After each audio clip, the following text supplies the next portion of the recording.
এই জগতে কোনো মা কি সন্তানের শত্রু হয় গো মায়েরা? এখানে তো মায়েদের সংখ্যা বেশি, আপনারা বলুন তো, এই জগতে কোনো মা কি সন্তানের শত্রু হবে? শাস্ত্র বলছে হয়। কখন জানো? সন্তানের প্রকৃত শিক্ষার সময় যে মা সন্তানকে প্রশ্রয় দিয়ে দিল, তাই তো প্রকৃত শিক্ষার সময়। লালয়েত পঞ্চবর্ষানি দশবর্ষানি তাড়ায়েত প্রাপ্তেন ষোড়শী বর্ষতি পুত্রং মিত্রপদাচন। সঠিক শিক্ষার সময় কখন? জন্ম থেকে 5 বছর পর্যন্ত ভালোবাসো, যত্ন করো, তখন শিক্ষা চলে না। কিন্তু 5 বছর বয়স থেকে 10 বছর পর্যন্ত, তখন কিন্তু শিক্ষার সময়। আর সেই সময় যদি বলি আজকে ভুল করে ফেলেছে ও বাদ দাও, পরে বড় হলে ঠিক হয়ে যাবে, ওই যে ঢিলেটা দিয়ে দিলাম। দুর্যোধন একটার পর একটা অন্যায় করে চলেছে। দ্রোণাচার্য, কৃপাচার্য, ভীষ্মদেব বারে বারে সাবধান করছে অন্ধ ধৃতরাষ্ট্রকে, যাতে জ্ঞান উঠছে একটু দেখবেন। কিন্তু ধৃতরাষ্ট্র যেমন চোখে অন্ধ, তেমন পুত্র স্নেহেও তিনি হয়ে গেছেন অন্ধ। ছেলে হাজারো অন্যায় করলেও আমার ছেলে তো ভুল করতেই পারে না। এই যে আমার ছেলে ভুল করতেই পারে না, আগেকার দিনে মাস্টার মশাইরা ছাত্র ছাত্রীদেরকে মারলে আমরা যদি মায়ের কাছে এসে নালিশ করতাম, মা উল্টে আমাকে আরো একটা চড় মারতো, নিশ্চয়ই তুমি কোনো অপরাধ করেছো, সেই জন্য মাস্টার মশাই তোমাকে শাসন করেছে। কিন্তু আজকের দিনে সন্তানকে শাসন করে মায়ের কাছে নালিশ করতে গেলে আমরা কোমর বেঁধে ছুটে যাই মাস্টারকে লাঠি দিয়ে পেটানোর জন্য। মাস্টারের হাতের ছড়িটা যেদিন মাটিতে নেমে গেছে বাবা, সেই দিন থেকে সন্তান আর সন্তান তৈরি হতে পারছে না। কোথায় সেই রবীন্দ্রনাথ, কোথায় স্বামী বিবেকানন্দ ঠাকুর, শ্রী রামকৃষ্ণ পরমহংসদেব? আজকে কোথায় তারা? প্রকৃত শিক্ষা কাকে বলে? ছোটবেলায় ঠাকুমার কোলে শুয়ে আমরা ভাগবত, মহাভারত, পুরাণ, রামায়ণ এগুলো শুনতাম। কিন্তু আজকের দিনে ওসব বলে আষাঢ়ে গল্প ভালো লাগে না, ঠাকুমার ঝুলি শোনা। আমরা বইতে পড়ছি হাট্টিমা টিম টিম তারা মাঠে পারে ডিম, আবার তাদের খাড়া দুটো শিং তারা হাট্টিমা টিম টিম। এখান থেকে একটা ছাত্র একটা ছাত্রী কি শিক্ষা পায়? ছোট্টবেলায় আমার ঠাকুমার স্কুলের পড়ার বই আমাকে তিনি পড়াতেন, মহৎ যে হয় তার সাধু ব্যবহার, উপকার বিনা নাহি করে অপকার। দেখো হো কুঠার করে চন্দন ছেদন, চন্দন সুভাষ তারে করে বিতরণ। কাক কারো করে নাই সম্পদ হরণ, কোকিল করেনি কারো ধন বিতরণ। কাকের কঠোর রপ বিষ লাগে কানে, কোকিল অখিল প্রিয় সুমধুর গানে। গুণময় হইলে প্রেম সব ঠাই, গুণহীনে সমাদর কোনোখানে না।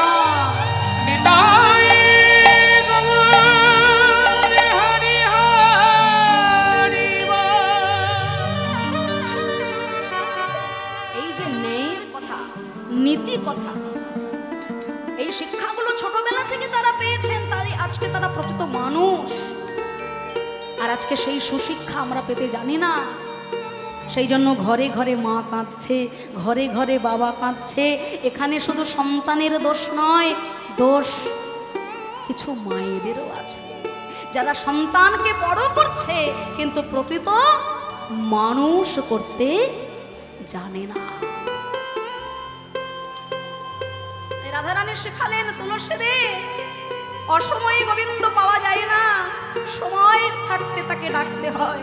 তাই তুই আমার গোবিন্দের কাছে যা, আর আমার এই গাথা মালা আমার শ্রী গোবিন্দের গলায় তুই পরিয়ে দিবি।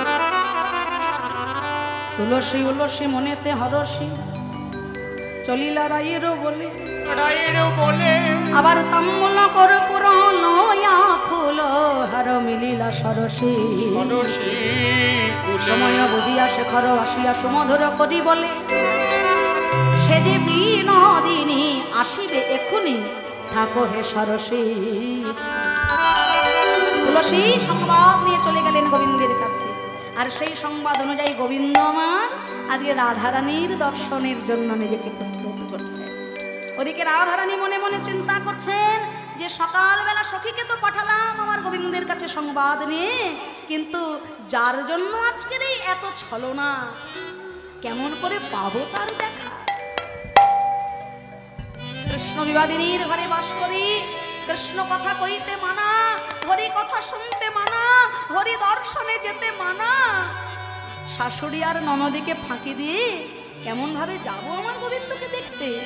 এই কথা ভেবে আজকে রাধারানী আমার ছলনার আশ্রয় করলেন। কেমন ছলনা না, আজকে প্রভাতকালে উঠে মাথার ঘোমটাটি আরো বেশি করে টেনে দিয়ে রাধারানী ঘরের কোনায় বসে ক্রন্দন করছেন। রাধারানী কেমন করে কাঁদছেন মায়েরা আপনারা একটু দেখুন। আবার ওদিকে যাই,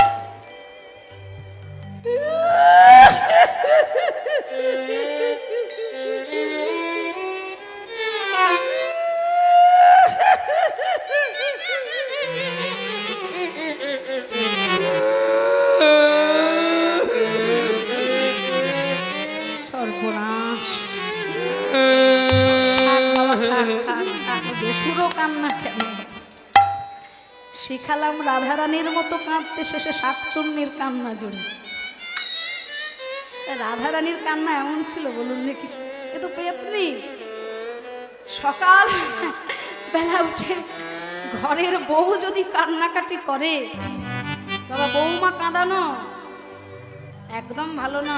বিশেষ করে আজকের দিনে বৌমা কাঁদানো খুব ভয়ঙ্কর ব্যাপার।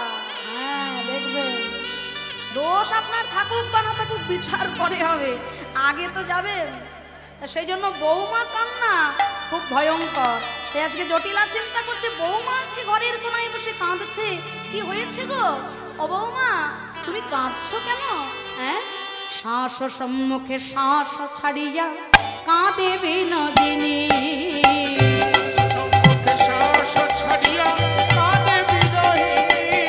আবার ত্রাস পাইয়া বাস গুছাইয়া মোছে চোখের পানি,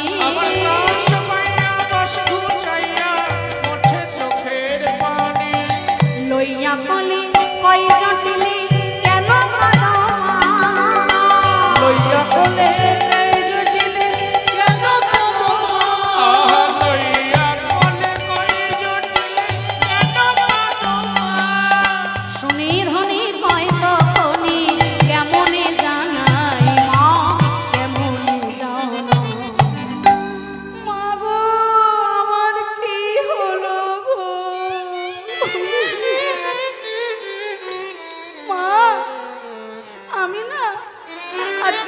প্রভাতকালে একটা ভয়ঙ্কর স্বপ্ন দেখেছি মা।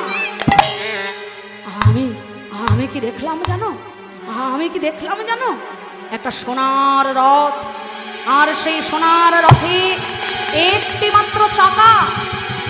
সেই সোনার রথে এক সোনার দেবতা ধীরে ধীরে পথ ধরে আসছে আমার দিকে। আমি রূপমাধুরী দর্শন করে স্তম্ভিত হলাম। সেই সোনার দেবতা বলে উঠলেন, শোনো হে বিনোদিনী, আমি হলাম সূর্য দেবতা।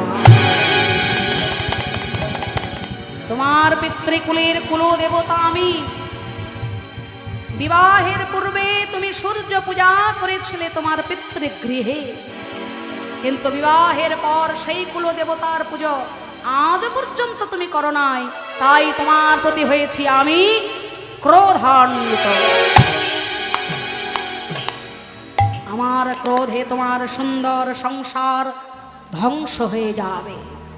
পতির মস্তকে বজ্রাঘাত পড়বে, গৃহে অমঙ্গলের ছায়া নেমে আসে। ভক্তমণ্ডলী, ভক্তিমতী মায়েরা,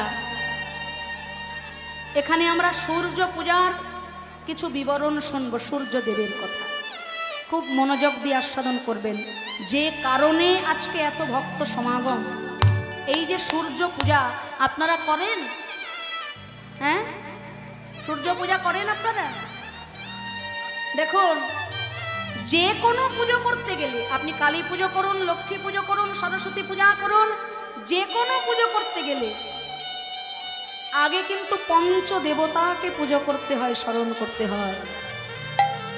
সেই পঞ্চদেবতার মধ্যে একজন দেবতা হলেন সূর্য দেবতা, যাকে ছাড়া কোনো পুজোই সম্পূর্ণ হয় না। শিব, দুর্গা, গণেশ, সূর্যদেব, এই যে চারজন, এনাদের পুজো অবশ্য করতে হবে। তা আপনারা যে আজকে সূর্য পূজার স্থলে এখানে এসেছেন, একটু বলে রাখি, সূর্য পূজা করতে গেলে কি কি নৈবেদ্য সাজাতে হয় আর কেন করা হয় সূর্য পূজা, এর কারণগুলো আপনারা জেনে। এই সূর্য দেবতার যখন বিবাহ হবে, সূর্যদেবের এত তাপ, এত তেজ, বিয়ের জন্য কোণে খুঁজে পাওয়া যাচ্ছে, মেয়ে পাওয়া যাচ্ছে। বিপদের মধ্যে ভগবানকে দুটি বাহু উত্তোলন করে যদি কেউ ডাকতে পারে, ভগবান কখনো বিমুখ হন না, তাই তো? তাই এই যে হরি সংকীর্তনে আপনারা কৃষ্ণ সেবা করার জন্য ছুটে এসেছেন, এই কৃষ্ণ সেবা, এই গোবিন্দ সেবা কিন্তু আপনাদের বিফলে যাবে না বাবা, এই সেবা বিফলে যাবে না। দ্রৌপদী যখন দুটি বাহু উত্তোলন করে বলেছিল যে হে সখা, তোমার পাঞ্চালীকে রক্ষা করো এই বিপদ হতে, এই ভরা সভায় দুর্যোধনের কথা মতো দুঃশাসন, একজন নারীর বস্ত্র হরণ, এটা শুনতে খুব সহজ, কিন্তু নারী হয়ে কথাটা চিন্তা করে দেখুন তো কতটা কঠিন। নারী জাতির মান হলো প্রধান ভূষণ। তা দ্রৌপদী তখন দুটি বাহু তুলে বলেছিল যে হে সখা কৃষ্ণ, আমার 5 জন স্বামী, বড় বড় রথী, মহারথী, দিকপাল তারা, কিন্তু তা সত্ত্বেও জগৎ স্বামী ছাড়া এই বিপদকালে রক্ষা করার আমার আর দ্বিতীয় কেউ নেই। হরি বল, হরি বল, হরি বল, হরি বল।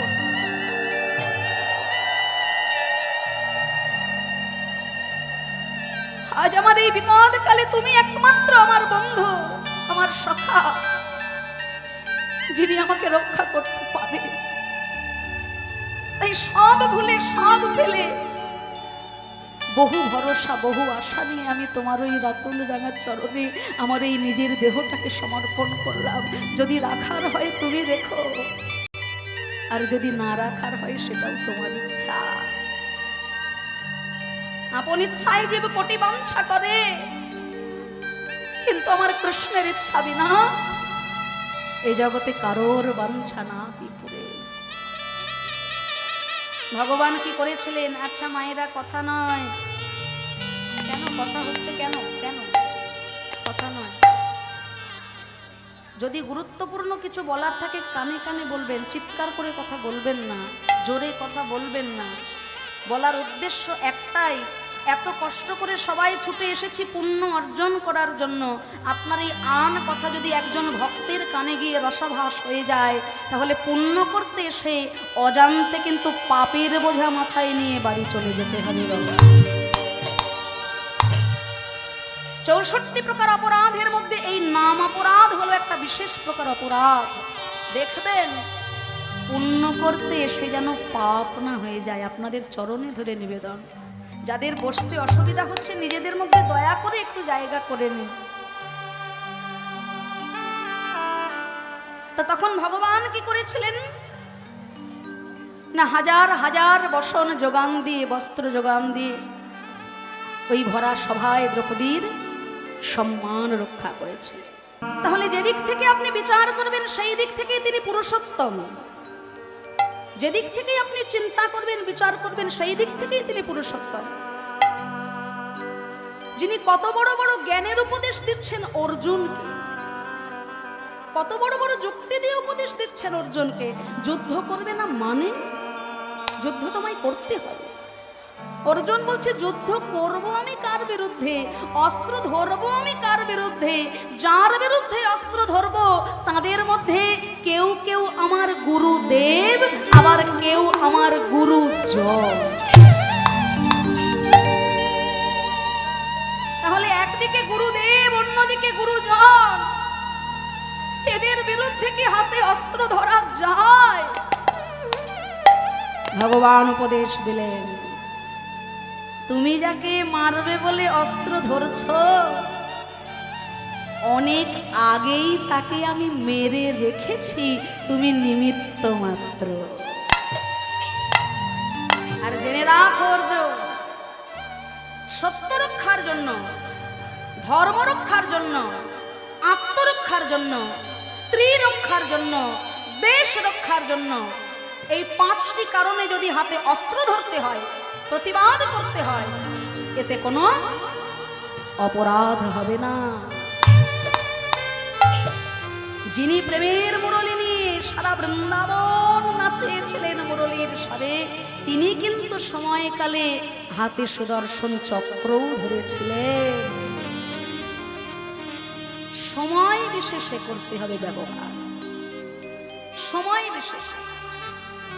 আমরা সময়টা বুঝি না, না আমরা বলি আমি অন্যায় সহ্যও করি না, অন্যায় প্রশ্রয়ও দিই না।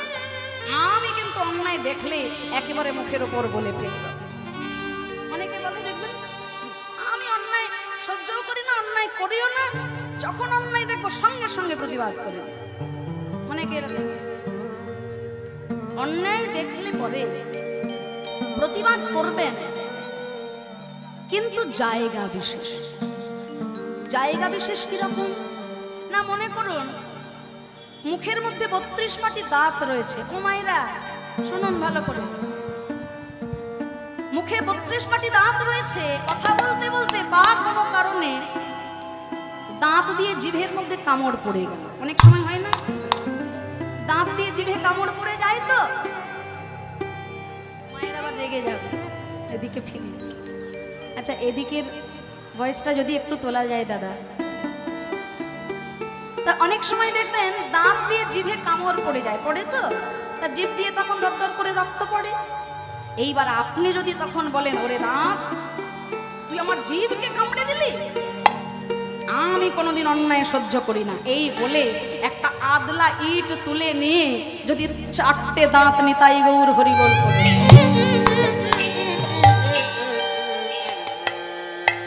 মুখ ফুলে তো একেবারে ঢোল। কেউ যদি জিজ্ঞাসা করে, বাবা মুখের এই অবস্থা কেন হলো, না আমি অন্যায়ের প্রতিবাদ করেছি, আমি কখনো অন্যায় সহ্যও করি না, অন্যায় করিও না, অন্যায়ের প্রতিবাদ করেছি। ব্যাপারটা কেমন হলো?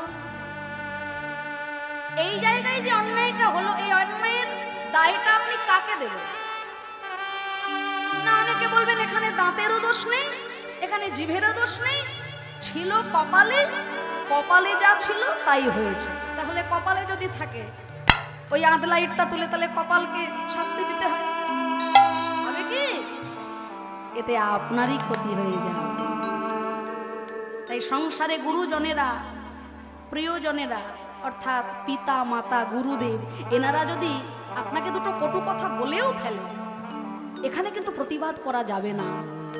আপনি সন্তান হয়ে, শিষ্য হয়ে গুরুর দোষ কখনো দেখতে পারবেন না, কেননা আপনার একটা হাতে মনে করুন 1 বাটি জল আছে, পরিষ্কার বুঝিয়ে দিচ্ছি, 1 বাটি জল আছে, তা সেই 1 বাটি জলে যদি দুটো মাছি পড়ে যায়, আপনি কি করবেন? জলটাকে ফেলে দিতেন, আর কি খাওয়া যাবে? মাছি পড়েছে, এখন মুখটা কেমন করছে। আচ্ছা, অপর হাতে যদি 1 বাটি ঘি থাকে, একেবারে কানায় কানায় পূর্ণ ঘি, ব্র্যান্ডেড কোম্পানি একেবারে, তার মধ্যে যদি দুটো মাছি পড়ে যায়, আপনি কি করবেন? ঘিটাকে ফেলে দেবেন? ওরে বাবা, মুখের কথা, দামি জিনিস, মাছি দুটোকে তুলে ফেলে দেবেন, কিন্তু ঘিটাকে আগলে রেখে ঢেকে দেবে।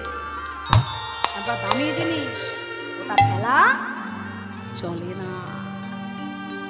তাই জায়গা বিশেষে আমার মুখের সঙ্গে দাঁতের যদি ঝগড়া লাগে, সেখানে আমি প্রতিবাদ করতে পারবো না, কিন্তু সারা দিন রাত কীর্তন শুনে রাত্রিবেলায় যখন বাড়ি যাব, অন্ধকারের পথে চলতে চলতে যদি একদল কুকুর আপনাকে ঘিরে ধরে, যদি বিষধর সর্প আপনাকে ফোনা তুলে দাঁড়ায়, তখন কি আপনি বলবেন, যাইনি তাই, সরে যা বাবা, ওরে আমি কীর্তন শুনে এসেছি, আমাকে মারিস নে, সর বাবা, যাইনি তাই, যাইনি তাই। ছেড়ে দেবে আপনাকে? তখন কিন্তু লাঠি তুলে ধরতে হবে। তাই যে কৃষ্ণ ভগবান হাতে ধরেছেন মোহন মুরলী, সেই কৃষ্ণ ভগবানই প্রয়োজনের খাতিরে ধরেছেন সুদর্শন চক্র। যে কৃষ্ণ ভগবান করেছেন ব্রজগোপীদের বসন চুরি, সেই কৃষ্ণ ভগবান প্রয়োজনের খাতিরে দিয়েছেন হাজার হাজার বসন দ্রৌপদী। হরি বল, হরি বল, হরি বল।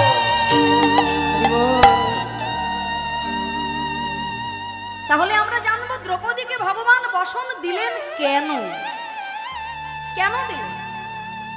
হাত তুলে গোবিন্দকে ডাকলেই যদি তিনি এসে কৃপা করেন, তাহলে সংসার সমুদ্রে আমরা তো পদে পদে বিপদে পড়ি। হাত তুলে গোবিন্দকে ডাকলে তো তিনি সামনে দাঁড়ান না। তাহলে দ্রৌপদী হাত তুলে ডাকলেন আর কৃপা পেয়ে গেলেন, আমি পেলাম না কেন? না, দ্রৌপদী কৃপা পেতে জানে। কৃপা কথার অর্থ কিছু করে তারপর পাওয়া। কতটুকু করতে পেরেছি আমি গোবিন্দের জন্য, যে পাবার বাসনা নিয়ে আমি বসে আছি? পেরেছি তার জন্য? দ্রৌপদী কিছু করেছিল। কি করেছিল? না, যেদিন ভগবান শিশুপালকে হত্যা করলেন, শিশুপালের 100টা অপরাধ ক্ষমা করবেন ভগবান প্রতিজ্ঞাবদ্ধ, তাই তো? কৃষ্ণের আপন পিসিমা তিনি বলেছিলেন, ওরে কৃষ্ণ, তুই আমায় ছুঁয়ে কথা দে বাবা, আমার ছেলে যদি শত অপরাধ করে তুই তাকে কিছু বলবি না। ভগবান মনে মনে চিন্তা করলেন, জগতে আমার আগমনের কারণটা কি? পরিত্রাণায় সাধূনাং বিনাশায় চ দুষ্কৃতং ধর্ম সংস্থাপনার্থায় সম্ভবামি যুগে যুগে। তিনটি কারণ: সাধুদেরকে পরিত্রাণ করা, পরিত্রাণায় সাধূনাং, বিনাশায় চ দুষ্কৃতং, দুষ্কৃতিকে বিনাশ করা, ধর্ম সংস্থাপনার্থায়, ধর্মকে প্রতিস্থাপন করা। এই কারণে জগতে আসা। তাহলে যেখানে অধর্ম রয়েই গেল, আমার কার্য তো সিদ্ধি হলো না। তাই ভগবান চিন্তা করলেন, আইন যেমন আছে, আইনের একটা ফাঁকও আছে। মনে মনে চিন্তা করলেন, পিসিমা, শত অপরাধে আমি তোমার ছেলেকে কিছু বলবো না, কিন্তু যেদিন 101 অপরাধ হয়ে যাবে, সেদিন আমি ছেড়েও কথা বলবো না। ভরা সভার মধ্যে একটার পর একটা কটু বাক্য বলে ভগবানকে যন্ত্রণা দিচ্ছেন। একটার পর একটা অপরাধ করতে করতে যখন 100 অপরাধ পূর্ণ হয়ে 101 অপরাধ হয়ে গেল, ভগবান সুদর্শন চক্রকে ডাকলেন, হে সুদর্শন, তুমি এই মুহূর্তে উদয় হও। সুদর্শন চক্রের স্পর্শে শিশুপাল হয়ে গেল হত্যা, কিন্তু সেই সভায় ঘটে গেল একটা আশ্চর্যের ঘটনা। আশ্চর্যের ঘটনাটা কি? না, যিনি বিপদ ভঞ্জন মধুসূদন, ভয়ে যাকে দেখলে ভয়ে পালিয়ে যায়, আজকে তার একটা বিপদ হয়ে গেল। সুদর্শন চক্রের স্পর্শে ভগবান শ্রীকৃষ্ণের আঙুল কেটে রক্তপাত হচ্ছে। সেই সভায় উপস্থিত কৃষ্ণের আপন জনেরা, পিসিমা কুন্তী দেবী, বোন সুভদ্রা, এরা কৃষ্ণের আপন জন। ব্যস্ত হয়ে গেল, কোথায় গেলে এক টুকরো কাপড় পাওয়া যাবে, যে কাপড় দিয়ে আমরা কৃষ্ণের আঙুলটা তাড়াতাড়ি বেঁধে দেব। তারা এদিক ওদিক ছুটে গেল কাপড় খুঁজতে। আর সেই সভায় উপস্থিত দ্রৌপদী। সে এদিক ওদিকে কাপড় খোঁজার সময় পেল না। কৃষ্ণ তার প্রাণের প্রাণ, কৃষ্ণ তার জীবন মরণ।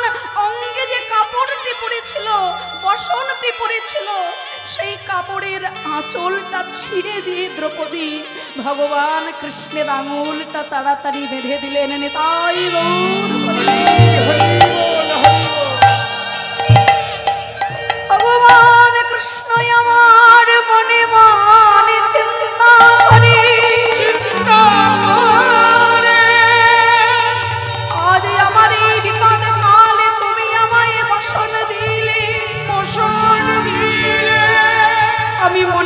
কথা দিলাম যেদিন তোমার বাসনের প্রয়োজন হবে এই বাসনের প্রত্যেকটা সুতোর মূল্য আমি সেদিন চুকাইয়ে দেব। আমি তোমায় কথা দিলাম দ্রৌপদী সেদিন হাজার হাজার বাসন দিয়ে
তাই তাই ভক্তমণ্ডলী ভক্তিমতী মায়েরা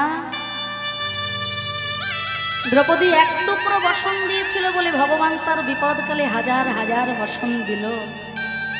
তাই এই হরি সংকীর্তন যজ্ঞে আপনারা যে উপস্থিত হয়েছেন আপনাদের আজকের এই কষ্ট করে যে কৃষ্ণ সেবা কেউ বসতে পারছেন না কেউ ঘন্টার পর ঘন্টা দাঁড়িয়ে কষ্ট করছেন ভাববেন না এই কষ্টটা আপনার বিফলে যাবে।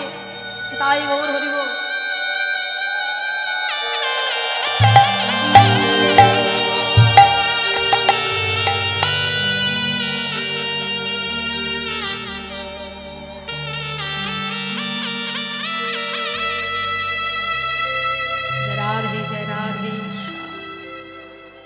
আপনার আজকের এই কষ্টটা সংসারের মানুষগুলোর জন্য তো সারা জীবনই কষ্ট করে গেলাম বাবা, কিন্তু কোনো লাভ হলো না। ভাবলাম সারা জীবন কষ্ট করে ছেলের মুখে হাসি ফোটাবো, মেয়ের মুখে হাসি ফোটাবো, স্বামীর কাছে প্রিয় হব, সন্তানের কাছে প্রিয় হব, কিন্তু সংসারের মানুষগুলোর জন্য আপনি 100টা কাজ করবেন, 99টা কাজ ভালো হয়ে যদি একটা কাজ কোনো প্রকারে খারাপ হয়ে যায় আপনার 99টা কাজের আর কোনো মূল্যই পাবেন না। তাই সংসারের মানুষগুলোর জন্য তো সারা জীবনে কষ্ট করে গেলেন, কিন্তু আজকে যে আপনারা কষ্ট করে এইভাবে দাঁড়িয়ে রয়েছেন, কত কষ্ট করে বসতে পারছেন না, আপনাদের আজকের এই কৃষ্ণ সেবা শেষের দিনে পরমার্থ স্বরূপ আপনারা সবাই ফেরত পেয়ে যাবেন। তাই দেখবো আজকে আমার প্রেমের ঠাকুর গৌর হরি নিজেকে কোন ভাবে বিভাবিত করেছেন। আজকে দ্বীপ্রহর কালে প্রেমময় গৌর হরি আমার মাঝ দিন পুনঃ